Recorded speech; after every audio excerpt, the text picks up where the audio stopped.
Hi, this is Benny Goodman. You're listening to 2020. I've tried letting Siobhán and Cory do this, but they don't even want to fucking tell you what show you're listening to, so this is me again. Hi, I'm taking over your eardrums. I'm here with Cory Peza.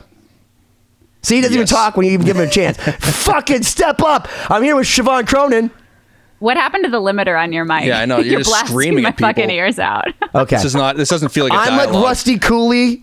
Like, my voice is like Rusty Cooley on guitar. It's like all what, because people accuse that guy of having no dynamics or having no like tone, and like he does only, but he says it. He does one thing, and he does that thing the best.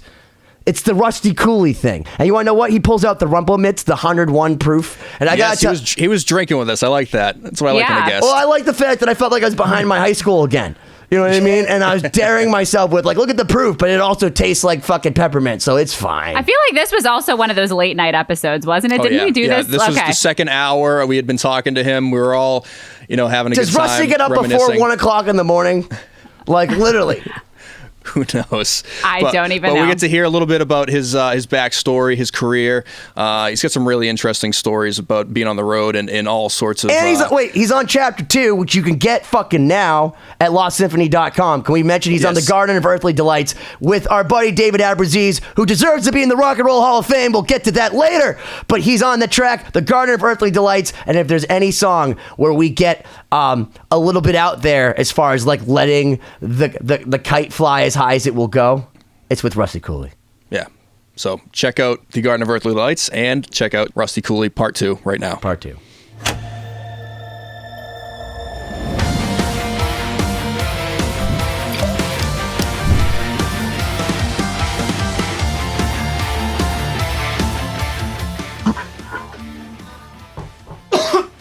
All right, then. Whew. All right, ladies and gentlemen. We're ready to dive Welcome. Oh my coughing God. still coughing from his last bong hit. Benny From the last fucking bong Goodman. hit. Welcome to 2020. I'm here with my compatriots because Rusty Cooley only comes out at night, and we're a little bit more in the bag than normal. So, I'm going to introduce them based on our alcoholic problems or whatever problems we may have. I'm Benny Goodman, smoke a lot of weed. I make coffee nervous. This is Cory Peza. He drinks whiskey a lot because he knows he's a bass player, even though he's a guitar player, but people call him a bass player, so he drinks whiskey. So what are my problems? Let's hear it. Siobhán is such a virtuoso because she's neurotic, and there's a very thin line between neurosis and psychosis, mental illness, and perfectionism. So all the time, Siobhán, it's like the Stephen Wright line. Like, I was always told that practice makes perfect, but then in school I was told that nobody was perfect, so I stopped practicing. You know what I mean? So basically, Siobhán, I would say that you drink because you gotta deal with life. You're a girl. You're Fair a woman. Okay. Well, you know what? You're a girl, but not yet a woman. So that's why you drink. Okay. You know what I mean? You're a girl, not yet a woman. And then a man's man that plays guitar like nobody's business, rides motocross, and drinks nothing but 100+ proof anything. Yeah. Even his water is 100% fucking water. Right. I promise you. His 110%. Yeah, 100% de agave, 100% metal, but not actually 100% metal.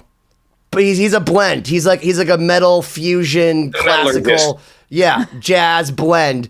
Rusty fucking Cooley. Hey. Woo. Part 2. Part 2. Rusty Cooley. The continuation. If you haven't seen part 1, go back and rewind it and get so you can be bored about violins. Get the fuck on it. Yeah, get the fuck on it. And get on it. Fuck you guys. Woo! So the end of cheers, man. The last episode, we were kind of getting into this realm. You're saying that there's other sides of Rusty Cooley's playing that people might not know about. Mm-hmm. What are those sides? Well, I mean, and now for Wonderwall. It's like it's like people think that Rusty Cooley's just a shredder. You know what I mean? It's like, how do you feel about that term, shredder? It doesn't. When I was growing up, shredder was just a setting on the blender. You know what I mean?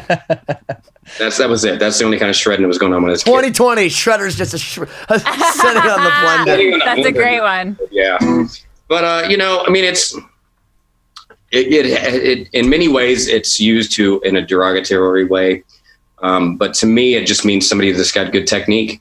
You know what I mean? Okay, cool. Just because you have good technique doesn't mean you can write a cool song. True. Also true. That's where it becomes redundant, because a lot of people will just play for the sake of technique and not musicality. Mm-hmm. And, you got to think about this because people will, there's just trolls like you wouldn't believe on the internet. I'm sure you guys all know about it. Oh, for sure. Yeah, right. But I mean, anybody that says that this person doesn't play with feeling or I don't play with feeling, I know exactly what they mean by that. It's like by feeling, they mean one feeling. Okay. Because you never heard anybody say, man, B.B. King doesn't play with feeling.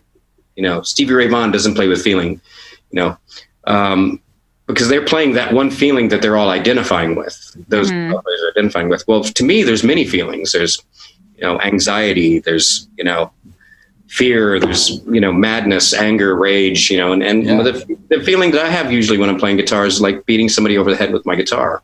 You know what? That's a great point. That's something you hear a lot about a lot of very fast players is that they are expecting you to make that note sing. And you're like, well, I've already hit 12 notes. Like I'm mad at this guitar at this point. See, and the thing I realized very quickly when I hear somebody say a statement about feeling that they haven't actually even listened to my music. Because if you listen to any of the things that I've done over 40 albums, you know what I mean? There's only 40. Yeah. There's plenty of feeling in there. You know what I mean? I don't play fast all the time. It's like I did a guest solo on a Rings of Saturn album, and the track was so busy that I called him up and said, "Look, dude, I'll send your money back. I don't think I can do this because the only thing that I could do on it was play fast, and I didn't just want to play fast." So I sent him the solo, and I said, "All right, well, here's the solo. If you guys don't like it, I completely understand. I'll send you the money back." And they were like, "No, dude, we love it. It's awesome."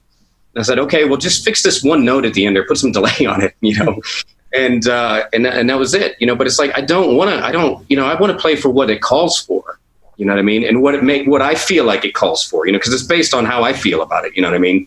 And if it feels like that, then that's how I got to play on it, you know what I mean. I don't approach everything with one gear, Now, Luck of the Draw is my instrumental album came out at the most ideal time in coinciding with the internet taking off. So the first thing that anybody outside of Houston, Texas got to hear of me was an instrumental album. So that's what they thought I was all about. I've always been a band guitar player. I did my instrumental album when I was taking a break from being in a band and playing with local musicians because I was sick of all the BS. So I was like, man, screw it. I got to take a break. I'm going to do an instrumental album, just regroup and see what happens. And, and it's just luck of the draw. It's like, the internet was taking off and I was able to make a name for myself. But that name was, Rusty's an instrumental shred guitar player, plays fast. Right. Said that, my intention with that instrumental album was to make the most intense instrumental record ever heard. I wanted to make people feel the way I felt when I heard Randy Rhoads for the first time or when I heard Yngwie Malmsteen. And as musicians, you got to know what I mean. When you hear somebody that it just makes you feel that feeling inside, it's undescribable. That's what I wanted to try to recapture. So it's kind of like in that scene with like Sylvester Stallone when he's trying to win that 18-wheeler and he's fucking holding the other guy in there. No, but this reminds me when I was talking about. He was alive in the 80s. He totally saw that fucking movie, Stallone. He won the 18-wheeler for like his kid or whatever. And what I'm saying is that I feel like Rusty, like you're right. Like with Yngwie, like with Randy, you obviously got to level one, gear one, like perfectly composed neoclassical, if you will, guitar. Yngwie was like, oh yeah, and then he came out with all of his Far Beyond the Sun, absolutely everything off Trilogy, Rise, like completely insane. And then you listen to your record, like it's like Spinal Tap almost, like where do you go from there? There's only like one louder. And that for me, and that's kind of what I've actually said about this song, the Garden of Earthly Delights, because with Lost Symphony, we've never ever had just specifically a breakdown like let's just shred, because the songs never called for it. But when we talked to you originally, you were kind of like, hey man, could you give me a palette to shred upon? And no one had asked us. And we were like, all right. Yeah. If Rusty Cooley says, let me shred upon the ice, like we'll fucking make the ice for Rusty. And because of that, and there was so much time, we got like a bunch of crazy players like Jimmy Bell, Joey Concepcion, Siobhán played on it, Matt LaPierre, and for this one specific section. And I gotta tell you, if there's any part of anything that we've done that's guitared, you know what I mean? Like, it's the Garden of Earthly Delights, because if you have to turn to the song where the people go, well, where could you go after listening to Marty Friedman and Jeff Loomis? Yeah. Because we have Marty Friedman and Jeff Loomis starting out this next record, and then with Kelly and Jeff going at the same time, and that's not including the fact that Siobhán rips it. I also do a solo, but it's more like a cowboy solo. There's another record coming out. But that said, where do you go from there? Yeah. And I tell you, the Garden of Earthly Delights, the song that you're on for Chapter 2, from Lost Symphony, it's so fucking insane. And it's the one part that, like, it's funny because my brother is not into instrumental shred music, if you will. So for a while, he's the most nihilistic person. He actually, he'll call up about a song and go, I don't like it. I don't like it. He said he didn't like that song for months. And then finally one day he calls me, he goes, I love that song, man. I love everything about that song. You converted Brian. I don't know why. And here's the thing, is because he's just such a nihilistic person in his heart. But then he realizes after he listens to Rusty and Jimmy and Joey Concepcion and Matt LaPierre and Kelly and you go back to back that he can't be mad anymore. That there was a reason we wielded all these notes. It's because we could and we should. You 2020'd that entire conversation. Yes. Siobhán, you were saying something, right? I don't even know what I was saying. No, but whatever we were talking about before reminded me, like, when you hear something that really inspires you or makes you feel like, oh my God, I haven't heard this before. And I have this like very distinct memory. And I might have told this before. I think I was like 10 or 11. And my dad had just bought me my first book of Bach sonatas and partitas for solo violin. And I got a CD of Hilary Hahn playing. And I remember listening to the E major one. And I was like, there's no way that there's one violin playing that. There's got to be more than one violin. Like, this is blowing my mind. And I became obsessed. Like, that was when I first started just like practicing like a mad person, because I was like, I have to learn how to play this. And I did not have the technique to play any of this yet. But I was just completely going mad. You know what's funny? I felt the exact same way when I heard Stanley Jordan for the first time, except I just stopped playing. See, Rusty gets me. Rusty, you get that. No, because it sounds like two guys playing, man. Bro, and if anyone doesn't know, back in like the late 80s, early 90s, there was this crazy dude, Stanley Jordan, that used to play this funky, fusion-y jazz guitar where he'd tap on and he'd play like Over the Rainbow and all this stuff. Guitar like a pianist. He played like a pianist. And like, no, look, a million people have done it since, but no one had done it at that time. And he would sometimes play two guitars at once, tapping like that Michelangelo Badio thing. But like before that, and he would do it in a tasteful way where you could wear a bow tie to his show. And it was fucking cool, man. That was the kind of stuff that motivated me. It didn't discourage me. It was my inspiration. That's what... Well, because you're good. Well, I wasn't. I mean, I was a beginner. You know what I mean? Everybody's a beginner at some point, right? Yeah. But no matter that point is now, Rusty. No, it's still to this day. But you know, Rusty. No, but I totally respect you, because you are like the eternal scholar, in my opinion, and I can relate to that, because it's the same. I still go back and listen to those same recordings I listened to when I was 9, 10, 11. How many master's degrees do you have? Oh, I have one master. It doesn't matter how many degrees you have. The point is, it's a lifelong learning process. And I totally relate to that. It's like some of those same things still inspire me. I will still sit in this studio and watch videos of Hilary Hahn or Joshua Bell or Heifetz or Sharing and just be like, wow, this just like blows my mind every time. Yeah. And you try to find something new that you haven't seen by them before. Yeah. And the more you learn, the more you can notice, you like that Randy Rhoads sound check. Have you seen that surfaced? Yeah, I love watching that stuff, because just hearing him play random stuff that you're like, oh wow, that's coming out of him. Because there's some people, again, like, Robert Johnson, everyone talks about that guy, and you realize there's like 37 minutes of recorded or 40 minutes of recorded music of that guy. And there's some interesting controversy over that too, because some of the controversy is they don't know what those albums were actually, the speed they were actually recorded at. So they don't know if that was actually the pitch his voice was. Oh, right. Yeah. Oh, okay. So nobody's, it's not. I'm going to say I still don't think they sound that great. So. Well, that's cool too. I mean, It's like B.B. King. He said in an interview one time, he goes, I don't even know how to play a chord. I'm like, I believe that. I know he just Yeah, no, like, listen, I get It's all it. feel, Ben. It's all feel. I get it. Listen, I saw B.B. King, I saw Buddy Guy, and I thought the same thing. I'm like, okay, I get it. He's great, but nothing about it inspires me. Right. And I'm not saying that he's not a great guitarist. He's an amazing guitarist and better than I'll ever be. But you see a guy like Jeff Beck, if you want to go back to those vintage guys, and Jeff Beck makes a guitar cry. Dude. Jeff Beck makes it like call you back. It gives it feelings. It makes you feel warm and fuzzy. And you know what? And Jeff Beck's not a good-looking guy. He just knows how to make his hand, like he makes those fingers talk. He's got Jeff Beck voodoo. It has voodoo. And that's the thing is some players have that and some players just don't. And that's the thing is that kills me. And I'm curious, Rusty, when you see this, there are so many. Angel Vivaldi said he calls them neo soul fuckboy shredders. What do you think about this whole new movement of like Uber technique guys that are probably like 21 years old that have been watching YouTube since the day they were born, so they were given the techniques without even having to learn because somebody was like you were their dad and you forced them from the day they were born to listen to Yngwie Malmsteen and you just conditioned these fucking idiots, but they're not wise enough to know how to use it. How do you feel watching these guys? Well, that's what I was saying earlier in the first part of the show. It's like, man, I'm so not impressed by hearing somebody play fast. I could care less, you know? Mm-hmm.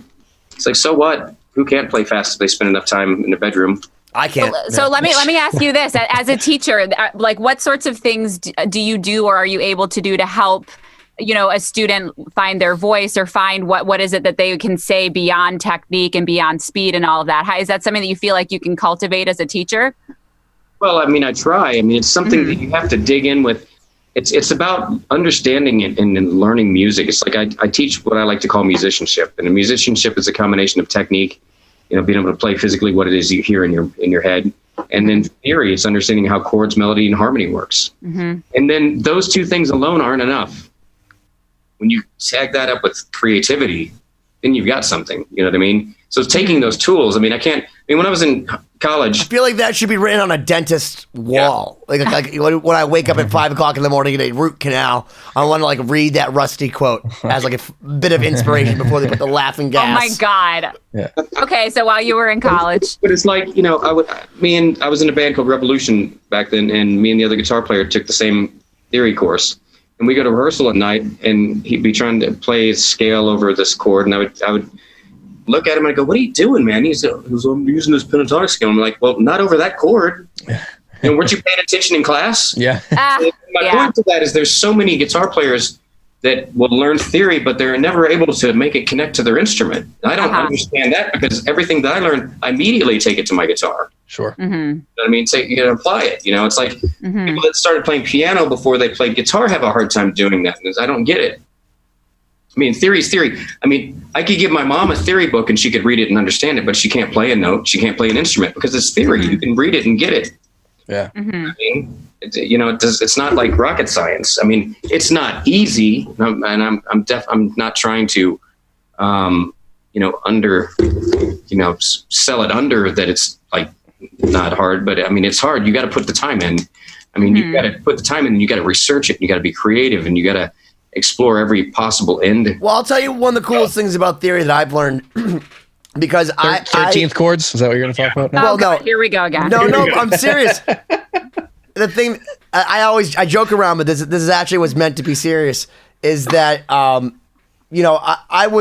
faked playing piano a long time as far as reading because I would convince my teacher to play a song a bunch of times, and I would kind of almost fake it because my ear was good enough where I could kind of like pretend, because I didn't pick up reading music very well, and I actually did horrible at music theory because I just wasn't inclined. It did not click with me.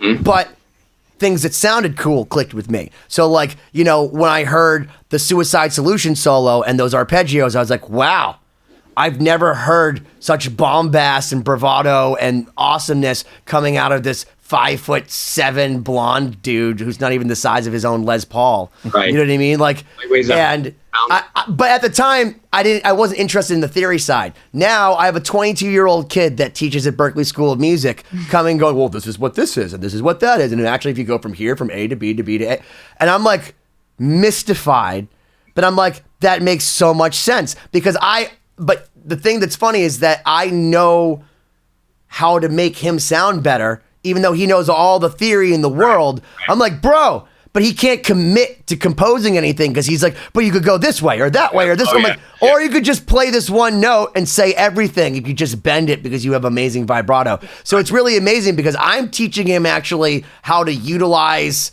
all of the things that he has. But I'm now relearning why I like what I understand in my head to sound good. Right. It's because it's resolving this way, or it's that chord to that chord, and it's amazing. That brings up something that I wanted to ask you, Rusty. You talked a little while ago about how you get like songs for guest solos, and sometimes if it's busy, like when you get a song you've never heard before, even something like Lost Symphony that we sent to you. What's like your process for coming up and composing your parts? Like, how do you approach it? We talked to our guitarist Kelly, and he had a unique approach where he says he comes at it from a rhythmic standpoint before even getting to melody. So, is there anything that like is your personal approach to writing a part? 98% of the time, I just go in and improvise. Mm-hmm. Mm-hmm. And if I can't get it in one or two takes, then I go home and regroup. Mm-hmm. But the majority of the stuff has been, like when I played on the Falling in Reverse CD, they weren't even supposed to be in the studio, so their fans didn't know nothing. So they wouldn't even send me the music to hear in advance to even get an idea of what I was going to be playing over. Oh, wow. And I had to do like 4 or 5 solos that was going back and forth between me and Jackie Vincent.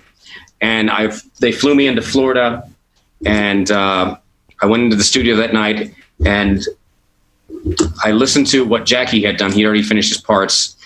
So I knew at that point what key it was in and what, so I went back to my room that night because I still couldn't have nothing to practice over or even try an idea out. So I went back to the hotel room and I knew what Jackie did. So I knew what I wasn't going to do. Mm-hmm. You know what I mean? And when you listen to my solos on that song that counter, Jackie and me, or whatever, that sounded funny, but whatever. So I did things that made it stand out and made it identifiable because Jackie's a fan of mine and he's a fan of Michelangelo Badio. So there are times when I would listen to me and Jackie going back and forth that at first I wasn't sure if it was me or him. You know what I mean? But I do different groupings. A lot of times when I'm soloing, I'll do groupings of 5s and 7s. And that's kind of identifiable. And what I'm kind of known for is weird groupings and stuff like that. So, Jackie. Falling on your feet. What? You group it weird, but you always fall on your feet. Yeah, there you go. Land on your feet.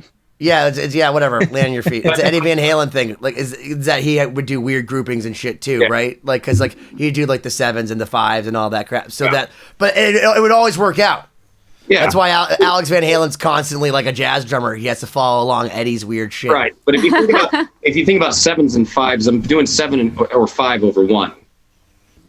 You know what I mean? Only Siobhán understand. Well, Cory and Siobhán probably both understand. I have no idea. As far as numbers of notes, instead of doing. I thought that was a U2 song you were talking about. Oh, 7 over 1? Oh, I just heard 1. Oh, yeah, maybe. Anyway, so I that one's a Chicago song, right?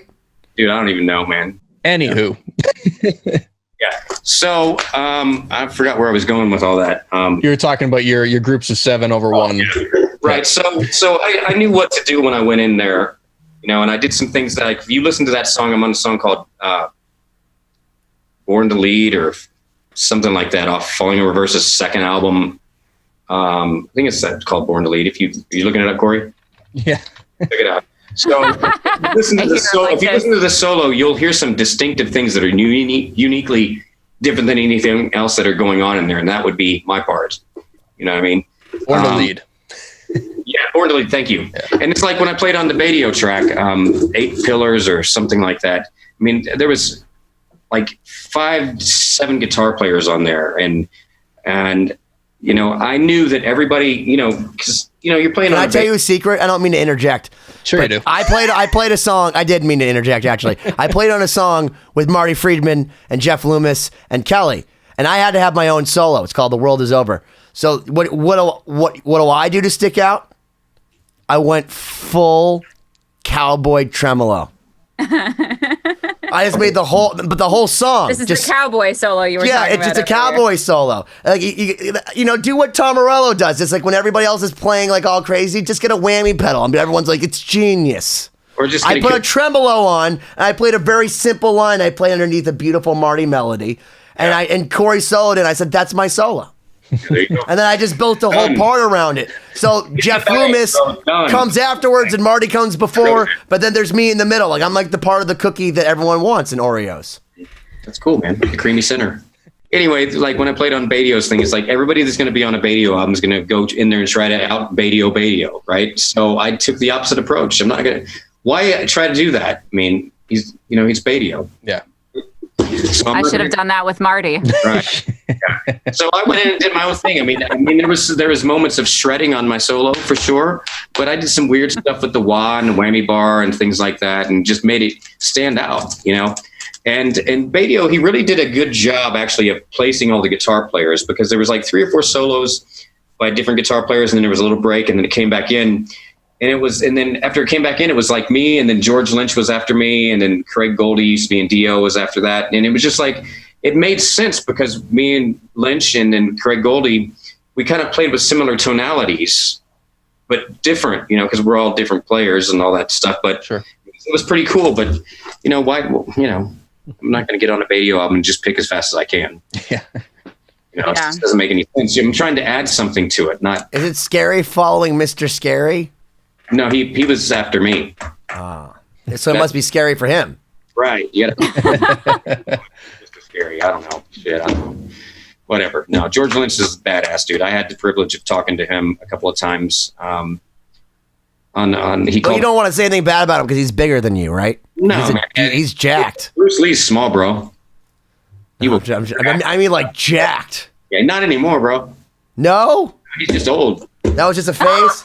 Yeah. That was just a phase. Yeah, That's like when Eddie Van Halen cut his hair. George Lynch was jacked. It's funny because I've seen this thing with George Lynch talking about when he was jacked. And he's like, man, back in the day, when I was like that, he goes, instead of warming up before shows, I was back there doing barbells and dumbbells. Yeah, he did look ridiculous. Yeah, I mean, he got pretty big, bro. Dude, he was huge. I remember seeing him for the first time. It was during that phase, and it was uncomfortable.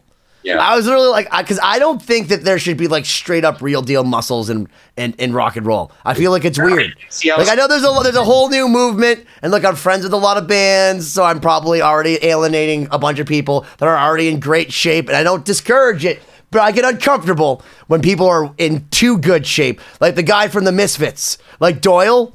Like I'm good for him. Like I'm proud that he's like 70 years old or whatever the fuck he is, and he's jacked, but it makes me uncomfortable that he's in that kind of shape. I want to see someone like Iggy Pop with the same amount of vascularness to him, but with not any muscles. Right. Just the same amount of skin. You just want to see a lean guy. Yeah. Oh man, that feels rock and roll to me. Like Johnny Depp with a scarf. You know, it's totally rock and roll. I think Johnny Depp ran out of adrenochrome. I don't know, man. You know, the funny part is he actually did start in a rock band before he was even yeah, I know. I mean, it doesn't mean he was ever any good. I think what the thing is with everyone getting jacked now is we've talked about this in other episodes, like the backstage and touring culture. Yeah. Now it's no longer like sex, drugs, and rock and roll. It's like protein shakes, iPods, and lifting weights. Yeah. Hey, by the way, I just want to let you know, coming in hot off the press, I sent 3 Frank Zappa songs to Cory and Siobhán and our manager, Scott. And he basically said he was so fucking bizarre. His music is technically perfect and his performance is blah, blah, blah, blah, blah. But not my cup of tea, dude. I sent him Titties of Beer, The Muffin Man, and then his version of Purple Haze by Hendrix, which is all done on really slightly dissonant trumpets, I believe. It's so fucking awesome.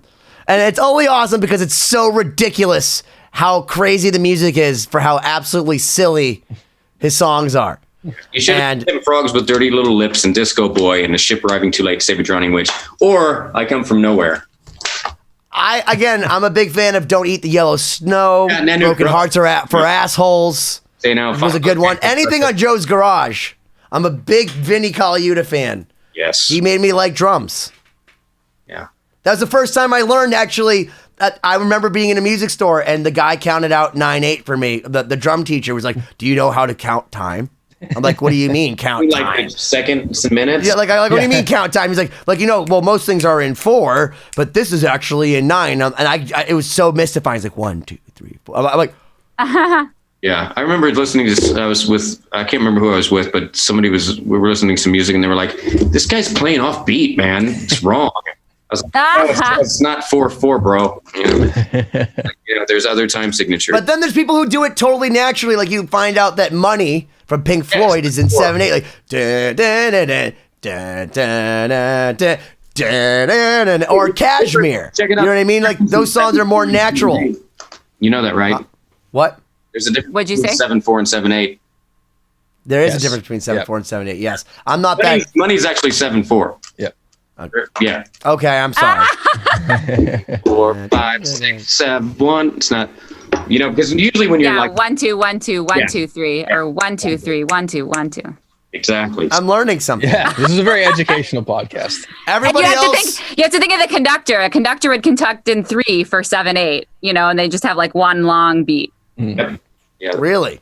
Yeah. What's the difference between a gallop and a reverse gallop, Benny? Who knows, right? Is where the Is it the same difference as da-na-na-na-na-na or da-na-na-na-na-na-na?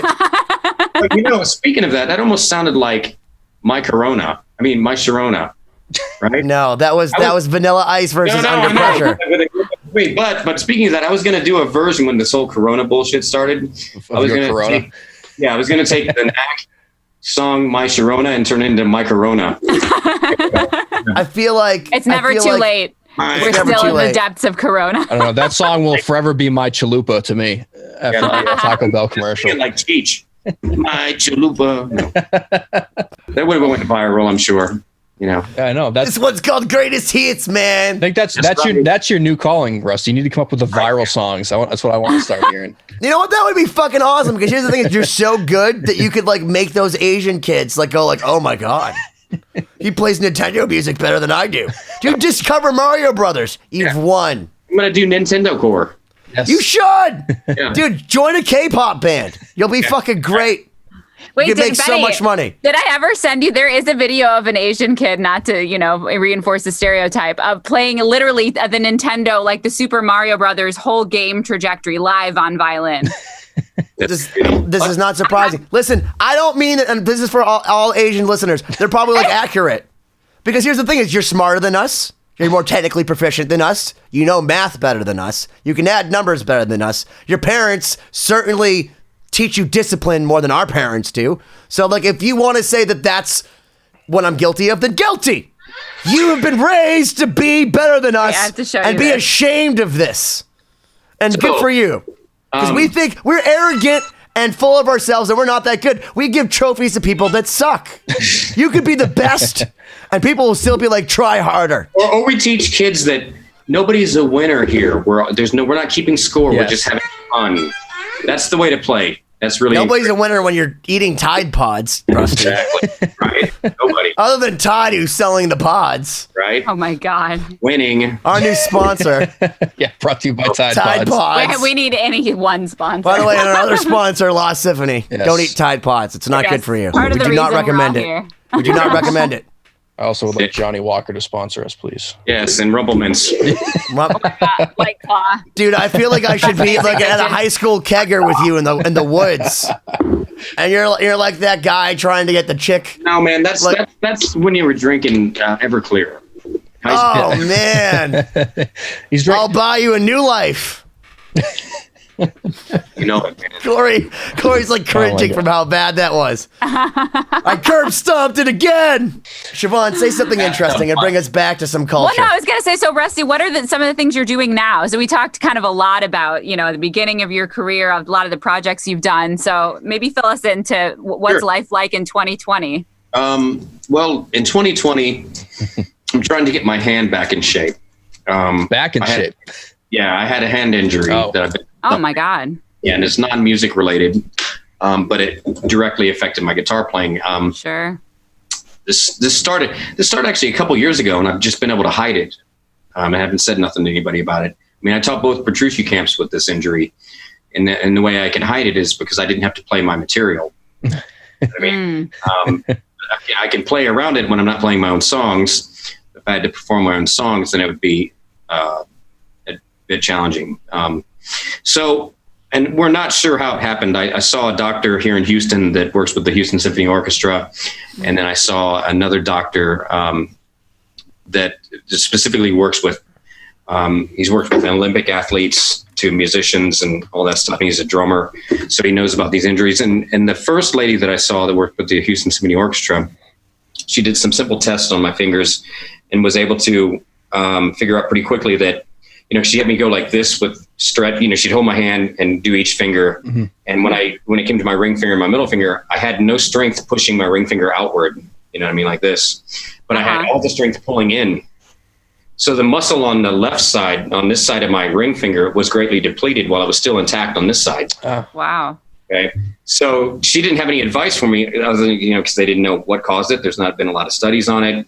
She said, the best thing I can suggest is that you get some rubber bands and start doing this kind of stuff, strengthening your fingers. And I was like, all right, cool, whatever, And then I was at a good friend of mine. You guys might have heard of him, Lee Labrada, former Mr. Universe. Labrada Nutrition. You see all his protein shakes. I thought you said Vita Brada from White Lion. No, not Vita Brada. Lee Labrada. Anyway, me and Lee are good friends, and I was at his Christmas party, and his drummer that plays in the band, his band is actually a doctor that works with these Olympic athletes and other musicians and stuff like that. Works on a lot of other musicians that you don't know about because most musicians won't talk about this, because they don't want anybody to know that there's anything wrong. But see, I'm not afraid to talk about it because I don't want anybody to hear my playing and go, wow, he just sucks now. Well, that explains a lot of me and Corey's late night conversations, but it's fine. Oh my God. Yeah. So, right. So anyway, mostly Corey. When I went and saw the second doctor, he was able to do Would you say it was Doctor? No. That was a UFO reference. Sorry. I don't concur. I don't concur. Anyway, you don't like Shatner? Yeah, I love Shatner. Damn it, Jim. Shatner. Yeah, right.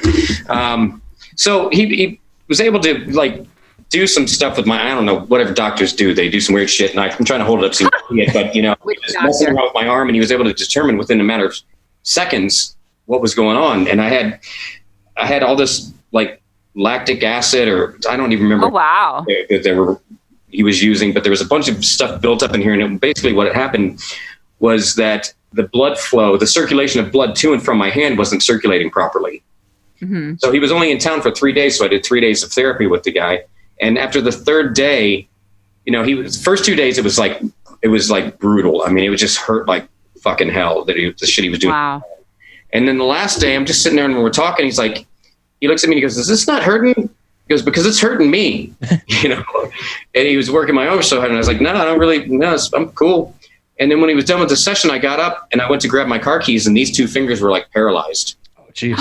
I couldn't move these two fingers, and that's because he had released all the toxins and all the stuff that was built up and whatnot in my hand. I literally it was before Christmas. It was maybe around the 16th or 14th of December. The lactic acid obstruction. I don't have all the details because I don't remember all these fancy. That's crazy. I'm just saying this is outlandish. But anyway, I couldn't play guitar. I couldn't even teach. The first week after that, I canceled all my students because I couldn't use these two fingers at all. Wow. If you've ever seen anybody in a wheelchair and how they pick up their legs and set them in the wheelchair, that's how these two fingers work. Seriously. Mm-hmm. They just did not work. It was hard to drive home. I couldn't get my keys out of my pocket. Wow. Yeah. So I was tripping out. It's gotta be weird. Yeah. But did it help? Well, yeah. I'm getting to that. So, I have ADD, man. Holy shit. Hold tight, man. I'll try to wrap it up quick. So anyway, for the rest of December, I couldn't use those two fingers. I ended up teaching some, but the majority of my lessons were me talking and coaching people through things, and then making feeble attempts at playing guitar. Mm-hmm. So I just slowly started playing chords again, And I was able to get my fingers coming back to life, and I bought some of these things. He said, some of the therapy was like, dude, go dig up some dirt in your backyard, put it in a bowl and put some water in it and use that to, like stick fingers in it, develop your string. Get rubber bands. And I looked up a bunch of stuff and I bought some of these things off Amazon. They look like this, and you put them on your fingers. Like you do this little thing right here, and let's see, hang on. I'm getting to it, Benny. Hang on. So, anything like this? Yeah. Resistance bands for your fingers. So I would and here's the whole thing. The whole time, both of these doctors, no matter what they said, both of them said that you can't get your strength back by playing guitar. And I just didn't buy it. It's like, man, there's no way. I can't. If I practice more, it's got to come back. You know what I mean? And I still do this a little bit. I've never done any of the therapy that they've suggested full on. It's just like, man, you can fix it playing guitar. You know what I mean? It's just the way I thought about it. It's physical therapy, and I'm not 100% by any means, but I'm getting there closer every day. And it's just like, not to make any excuses because it's just an excuse, but I just need to practice more. You know what I mean? I just need to find more time for personal guitar playing and practicing. And the thing that's the most frustrating thing about this whole thing is that in my entire life of playing guitar, I've never had to warm up. I can just pick up my guitar and play. Now I got to warm up. Do you think that has something to do with it? Maybe, but what my last doctor said is he asked me if I'd been doing any weird lifting or anything like that. And oddly enough, the last 2 summers, I'd been been taking those big paper stones that are about like this, that weigh about 40 pounds a piece, building a big pathway out behind my house, loading them from the store and putting them in my car and taking them home and unloading them. And then doing all this stuff by hand. We're not wearing any gloves. Not that has anything to do with muscles and shit, but he's like, well, dude, that's probably what caused it. But prior to that, I started working out in 2010 and worked out for like 5 days a week for like 3 or 4 years until I hurt my shoulder and couldn't lift anymore. And then wasn't going to do just legs. Then it'd look weird. So, I mean, it could be something stemming from back then when I was lifting. It could be from all this heavy paver stones. We don't really know. I mean, it could be because I didn't practice as much during that time when I was going through depression and finance troubles and breakups and all that shit. I mean, who knows? I don't really know. But it's something that I believe, but I'm not a doctor, that if I practice harder and work harder, that it'll come back. Yeah. Because I always thought injuries. That's the real deal. If it makes you feel better, I was told I have a good leg and a bad leg and a good hip and a bad hip. Are they the same side? I'm only 30. No, actually. And in fact, so like my girlfriend does booty bands and they put a booty band on me, right? Like I'm sitting in physical therapy. This is before the pandemic. And I'm ashamed at how hard it was for me to open my legs. I was like, and they make you walk with these little things. Do we have to get you a thigh master? And my thighs were so out of fucking shape, dude. I gotta tell, because I have arthritis. This is true. I have like degenerative level arthritis. I have the back, like my doctor, when they did x-rays on my back, he was like, well, this does explain it, bro. He's like this young guy, like, it does explain it, bro. If my doctor ever said that, I'm like, I need a new doctor immediately. Yeah, right. He like text messages me like things. It's crazy. Like when I got like Mass Health, it was crazy how ridiculous like they take care of me. This guy's actually really good, but he's like, yeah, I've never seen anything like this, dude. Not like in my tenor. And I'm like, what do you mean? He's like, well, you're 37, but like this is like something you see like a 60-year-old. Yeah. So I literally, I have like a 3-to-1 or a 5-to-1 ratio, whatever the one's a shitty ratio between my bottom like 4 or 5 vertebrae. So it's almost fused together. So like one time I went to the gym and I was leaning over and I was trying to do a squat, and this big lesbian chick comes over to me and tells me, like, why is my ass not sticking out right? And actually pushed me down. Like, this is my greatest fear ever, is having some jacked chick come up to me and, like, out-squat me or whatever. And she pushed me down, but it actually threw out my back for days because I can't even move that way. I do not have that range of motion. No, I'm serious. I don't have that range of motion. Cory was there one day. I threw out my back, and I started screaming in pain. And Cory never has empathy for me. Never has empathy. And he looked at me and he was like, I'm sorry. The breaking point. This is when it happens. I'm sorry. We get 3/4 of the way through the second episode, and then he starts on some epic rant that has nothing to do with what we were talking about. Man, that's good shit right there. No, arthritis sucks. Yeah, but injuries and playing, whether it's caused from playing or not, are real. I was just going to say, I remember when I was in undergrad, I got carpal tunnel, and I went to play one day, and I can't remember if it was these or the other fingers, but they were completely numb. Yeah. And I was like, I was freaking out because you never know, like, is this going to come back? Like, you literally can't play when you're not used to feeling something. It's weird. I consider myself to be lucky, and I always say that, knock on wood, because I've never had any music related injuries. You know what I mean? Mm-hmm. Playing guitar. I've had some weird things like, I was walking out in the garage one day and I went to shut the garage door a certain way, and it hit that little pin, the thing you turn to lock the door, penetrated my fucking fretting hand just the right way. And I couldn't play, and it was killing me. And I had to go to see a specialist and get x-rays. And I had to do this performance like in a week. And I was like, man, I don't know if I can do it. Am I going to have to cancel? And, we go in and x-ray my hand, and the doctor looks at it and he goes, well, your hand's fine. You got some deep muscle bruising, but it's going to be okay. But he goes, what is that thing right there? And what he was pointing at in the x-ray was that I have a BB in my thumb still. As a kid. When I was like in 7th grade, I was out in the woods shooting BB guns. Me and my friends were shooting BB gun wars and shit. At each other. And I've got 2 scars on my hand. I've got one right here and right here. And I thought this was an entry wound and this was an exit wound. But no, oh my God. BB's still in my thumb. I said, well, okay, shit, what do we do about that? And he's like, well, we can do one of 2 things. He goes, does it bother you very much? I said, no, I feel it every now and then when it gets cold. But aside from that, I'm cool. And he's like, well, because if I was you, I'd leave it alone. Otherwise, we got to go in and we got to break your thumb. We got to take the BB out and reset it. And we'll go from there. And I was like, nah, I'm cool. Yeah. Oh my God. And I went back and I tried to get a copy of my x-ray and he wouldn't give it to me because I was going to put it online and just tell everybody it was an alien implant. That's why I play the way I do. So, that's funny. Yeah. Maybe it really is an alien. I don't know if it's a BB. Yeah. Because he didn't know. He asked me, what the hell is that in your hand? I said, I don't fucking know. That's the only thing it could be in there is a BB. It would explain at least I didn't shoot my BB through my entire toe. Me and my friend we were out shooting guns one morning, and I had a Benjamin. It's a very high-powered pellet gun, and he was standing there, and he had it on his toe. I don't know why. And he took a step, and it went off, and he's like, "Oh shit, bro! I just shot my toe, man." So he takes his shoe off, and he takes his sock off, and the pellet's hanging out the other side of his bottom of his toe. But that's the same guy that ran his fingers through the sprocket on his bicycle when we were riding too. How's he doing nowadays? You just got to pedal it on through. Oh man, it was rough. Oh, Dude, was that the guy that had a lot of fireworks on July 4th? Yeah, I think I'm going to throw up, bro. I'm like, all right, that's cool. I would throw up. This guy sounds like Ben's doctor. I think I'm going to throw up. Yeah, no shit. Go through that spokes. Hey man, this is fucking weird looking, bro. Yeah, this doesn't look right. And his pinky's going that way. Oh my God.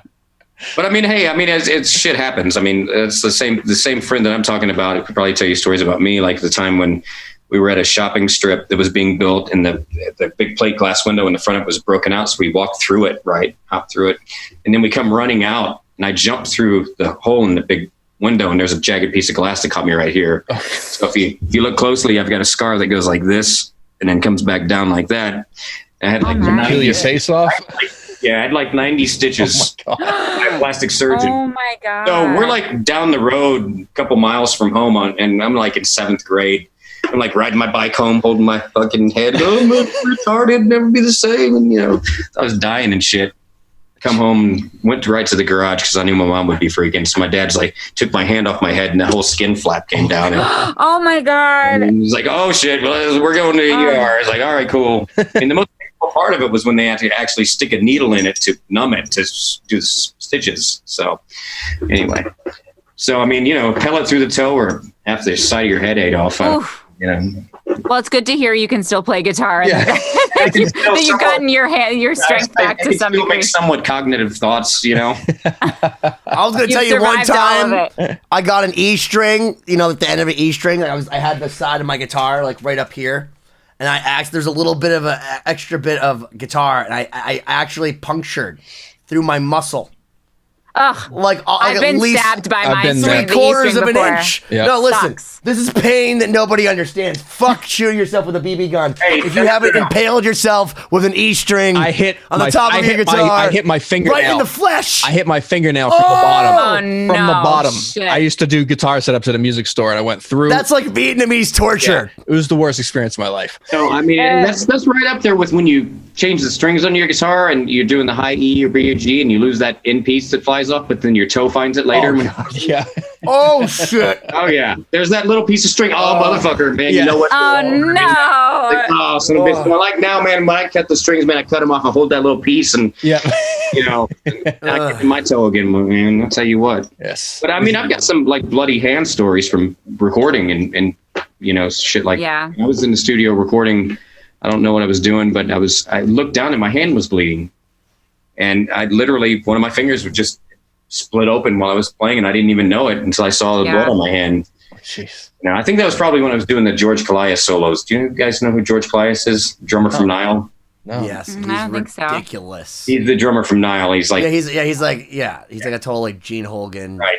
So when we were talking about takes in the studio, right? So I went in to do this song with George, and I was obviously recording here because he lives in Greece. And I went in the first night. He's like blast beat, ridiculous, like side. Yeah, 250, 300 BPMs. Yeah, shit. he's an absolute murderous fucking maniac, dude. So- I think actually I shared him to your page one time, Corey. He's the guy from Greece that like plays almost sideways. Oh, yeah, he does that little flip. that like the back and yeah, forth. yeah. Yeah. I think he's the dude that invented that. But so I Yeah, go to the studio of course the he is. first night, and I didn't come up with anything. It was just shit. And I said, "Fuck this! I'm going home." And I went home, and the next day before I went in the studio, I just practiced a little bit over the track, and I went back in and regrouped, and I went in and approached the song completely different. So what I did was I went in and I just started building melodies over the song, and then I took those melodies and I harmonized those melodies, and then there was 2 spots for guitar solos, so I did the 2 solos, and played melodies and harmonized the melodies and did layers, guitar parts over it, and I was only supposed to do 2 solos. So George loved it so much that he released 2 versions of the song. There's the vocal version of the song, which I didn't know was going to be vocals. That's why I played on everything.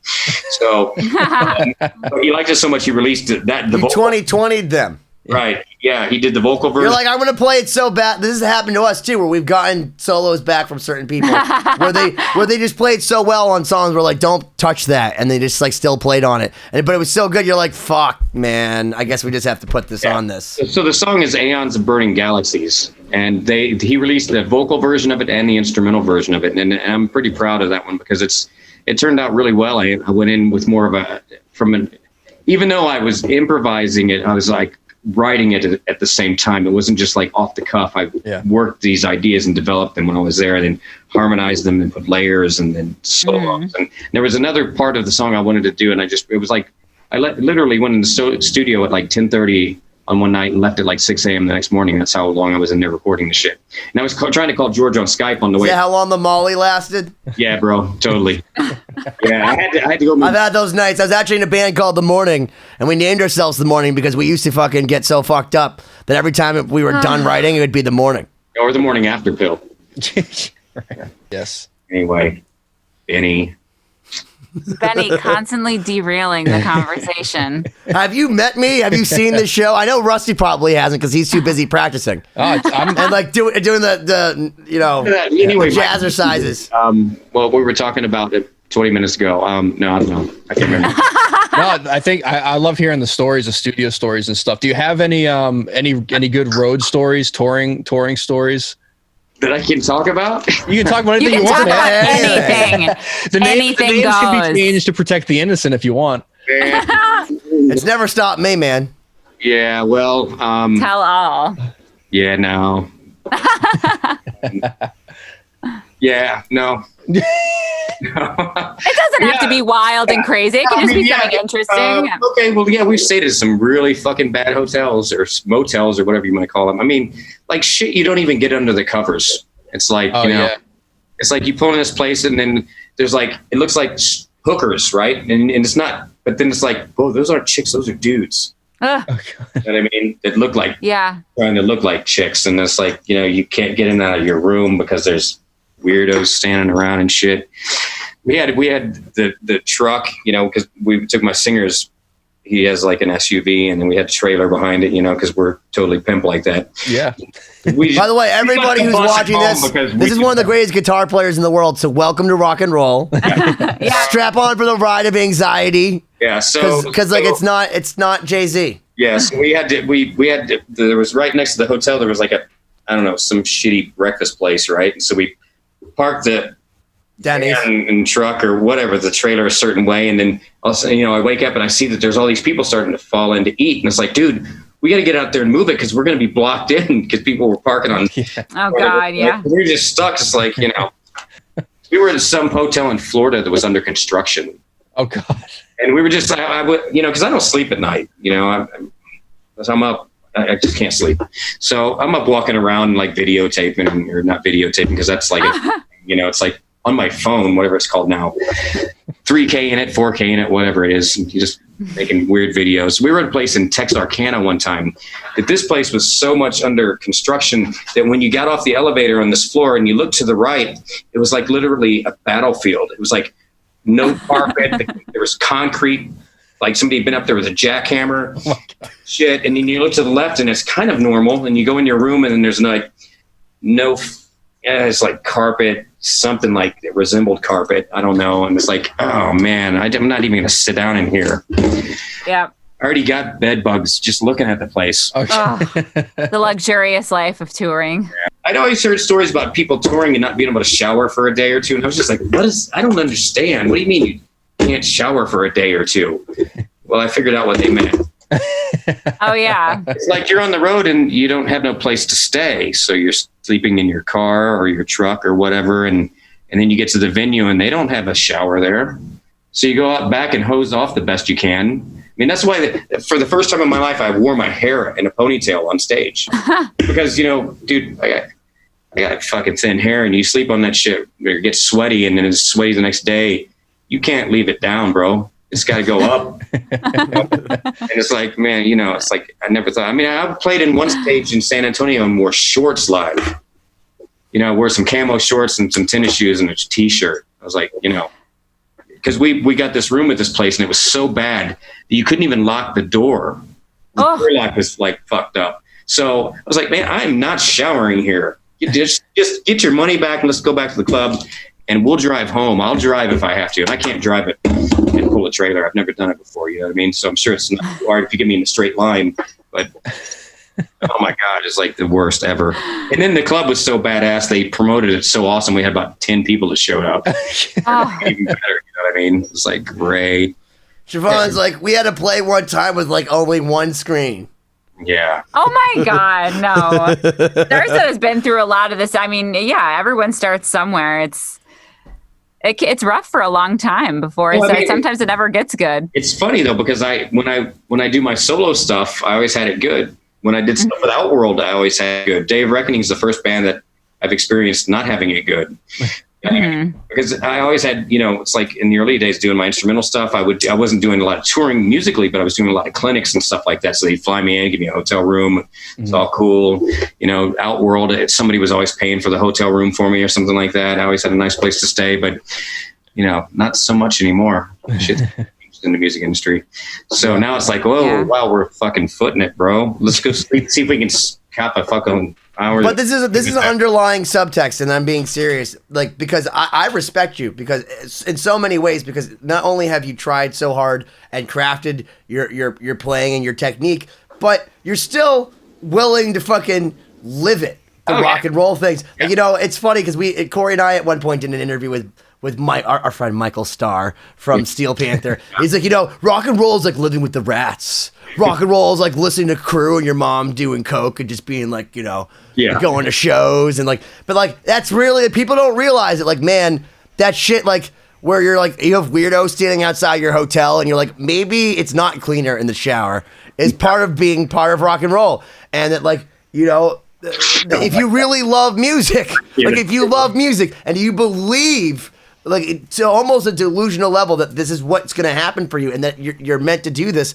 you're forced to do it because it's the only thing you know how. And I repeat to every single person out there that's doing music because they think it's like, it's a cool thing or it's like a TikTok or whatever, or you can What are you promote gonna it say, on Ben? We're all Vine. losers that make no money. Other than Starset and like you're part of the 1%.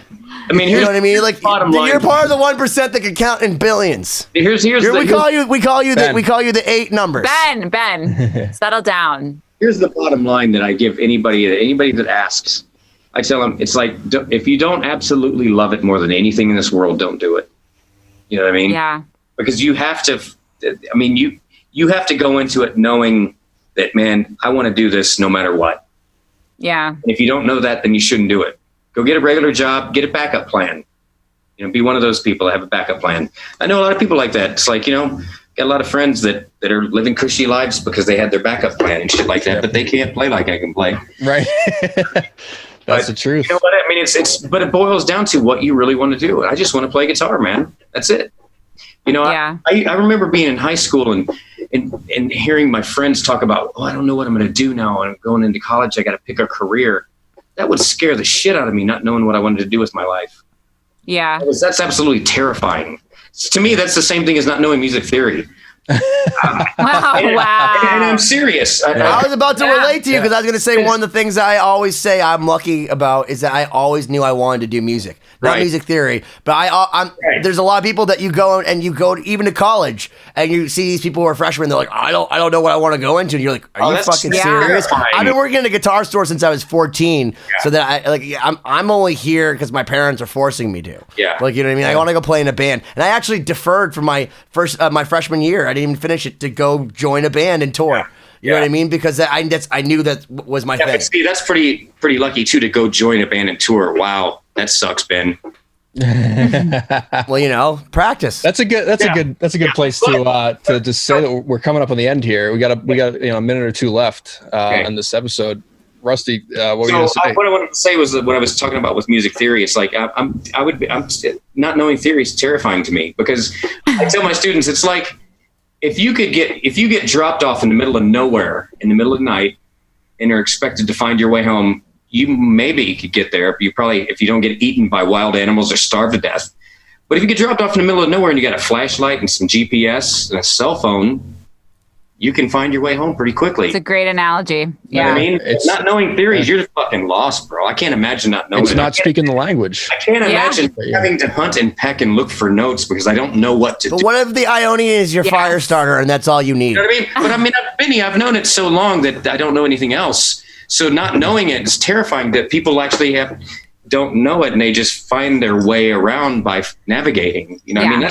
That's a brilliant. That sounds like prison. I feel so liberated by knowledge of music theory. It's like, because I know that I can think my way through any piece and feel comfortable. You're right. It's like being in the dark with no tools. I mean, if somebody tells you, hey man, it's this key, here's the changes, go. All right, cool. Yeah. But if, you go to an open mic and you can tell those guys that don't know what they're doing because it takes them like 8 bars or 12 bars. But you want to know what? So where you guys had that, like I developed my ear, and I gotta tell you that it's not that one's better than the other, but like we actually had to change. Like Marty Friedman, again, we were working with him, and he sent us what he thought would be the piano parts, and he arpeggiates stuff. Yeah. And Cory and I had to figure out even like the voicing. And I was very proud of myself because I could hear what Marty actually did and even take Marty's ideas to the next level with my ears in almost real time. And Cory's like, are you sure you don't want to practice? I'm like, nah, dude. And we did. It took a bunch of times, but when we got it, we fucking got it. And that's my skill. So I don't necessarily have the idea as far as I can't go, whoa, that's great that you played the dominant seventh over the Dorian. Right. I have no idea, but I could listen to Marty Friedman and make the piano part sound pretty. No, Benny, and I get that part. And that's brilliant too, because that's like when you as a human being, you can learn how to speak without learning why and how language works. You know what I mean? Yeah. Musicians absolutely. have that ability too. You shouldn't have to know music theory to play. For sure. It's like not understanding grammar to be able to speak it. Mm-hmm. But I kind of compare it to like being in a foreign country. I can't speak the language, or maybe I can speak the language, but I can't read it or write it. Mm-hmm. So how do you know what the street signs say? How do you know what the restaurant says outside, or if it's even a restaurant, or how do you know what to read off the menu? You go, hey, can I have a picture book to see what the food is on the menu? You know what I mean? That's another thing. It's like not knowing that, but you can find something to eat, bro. Yeah. It might not be on the menu, but you know. Well, it's really important because we've been saying on the show, like during 2020 especially, there's a lot of people who are sitting home and they're being stagnant and they're wasting their time and they're going through like whatever's next on Netflix. And I get it, you know, like we all want to know how Ozark ends. But I love the fact that you, even as incredible as you and so much that you've achieved, 40 fucking records, you could say, hey, I've done enough here. But you're still like, I can learn more. I still want to learn more. And even, again, like you and Siobhán both have that. And I found this in a lot of people that I consider to be virtuosos. And I absolutely tip my hat to you because I believe you to be a virtuoso on the guitar. And that you guys just, it's never enough. There's a really thin line between like perfectionism and neurosis and then where you guys are. What the saying actually is there's a fine line between creativity and insanity. Okay. Yeah, I don't know if there's a line. Also, yeah. I think they mix a bit. There's some overlap. Well, they said it's a thin line. Yeah. It's a flexible line. Yes. Really, I mean, it's music is a beautiful thing. It's like never ending. That's the thing. As long as you're willing to continue to learn, you can learn forever. I mean, it would take many lifetimes to master an instrument. You know, I kind of defer to Woody Allen on this. You know, the metaphor I always look at is that I don't care about dying. I just don't want to be there when it happens. On that note. Thank you. You've been 2020. Rusty. Go Rusty check the out man. Rusty Cooley. He's the man. He's Rusty, the man. If you your website, where can people anything find you want to plug, whatever people Day should of see. Reckoning. Here's what I want to plug. My website sucks and it's way out of date. So if anybody out there wants to like barter for lessons for a new website, I'm totally down. You know what's funny? I think we might even know go to some people. Instagram and Facebook. But yeah, man, check out Day of Reckoning, my band. We just put out a CD called Spread Your Disease, appropriately titled, and what great timing. Yeah, we'll put that link in there. Yeah, for sure. The new EP, and it's heavy as fuck. It's progressive and it shreds, and it's got the best of both worlds, man. Dig it, crank it up. Sweet. Yeah, we'll definitely Thank you share so it. much, Rusty. Thank you, man. We can't even tell you.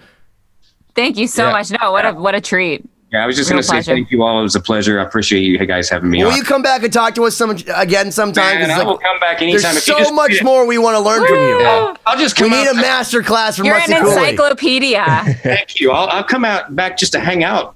You know, whatever. Sweet. Let's do it. Yeah, This is anytime the you guys. closest things to having friends that I have Right, nowadays. I know. Same. And Corey's like, I don't know if I'd call you a friend.